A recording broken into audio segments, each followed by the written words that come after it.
Good morning mga bossing, siglang araw naman po sa atin lahat. Kamusta mga boss? May narinig ka bang kakaibang tunog sa pangilalim mo? Yung hindi pangkaraniwan? Katulad na lamang ng kalampag, lagutok, langit-ngit at iba pang tunog na hindi ka nais-nais.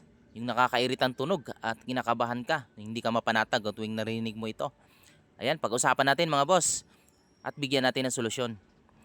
Ito nga pala mga boss, ang unit natin ngayon isang Suzuki Desire 2019 model. So na-road test natin to kanina, sobrang kalampag niya, lagutok.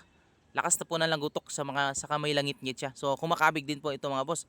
Yung parang bakal na kumakalas. So ito, chine-check po natin. So upon checking, ito minikita natin mga boss. So binababa muna natin yung cross member. Ay kung tawagan dito sa amin, yung termino namin, talangka. So ayan mga boss, binababa na natin. So, dito na natin malaman kung ano talaga yung sanhi ng mga tunog na hindi pangkaraniwan. Ito po mga boss, nakababa na yung cross member natin. So, kayo mga boss, kung may narinig kayong kakaiba sa pangilalim nyo, so, dalhin nyo lang po dito sa shop. Pre-check up naman po tayo dito. Pre-estimate. So, ito na nga, naibaba na.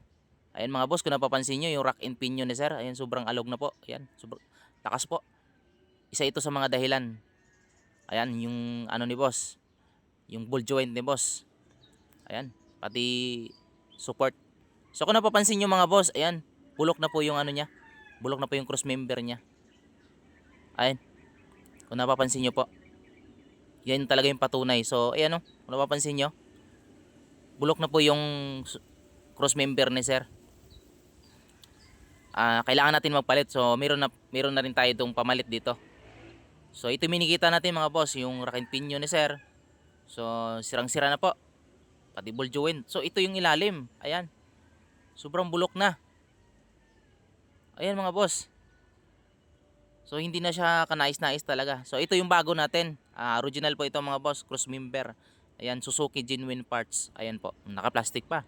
Naka-karton pa po ito. So ito yung papalitan natin. Isa sa mga papalitan natin. Sasali natin dito yung mga parts. Ayan. Ito talaga. Oh. Sobrang kalog-kalog na po yung rack end ni sir. Saka sobrang kalawang na. You know. Ang lakas po. Lakas na lagutok nito. So ito na nga, binabaklas na natin yung mga parts sa pangilalim. Bale, ito na po yung papalit natin. Ayan, ayan yung cross member. Bago po. Ito na ipapalit natin dito sa unit natin. Ayan, bagong bago po yan mga boss.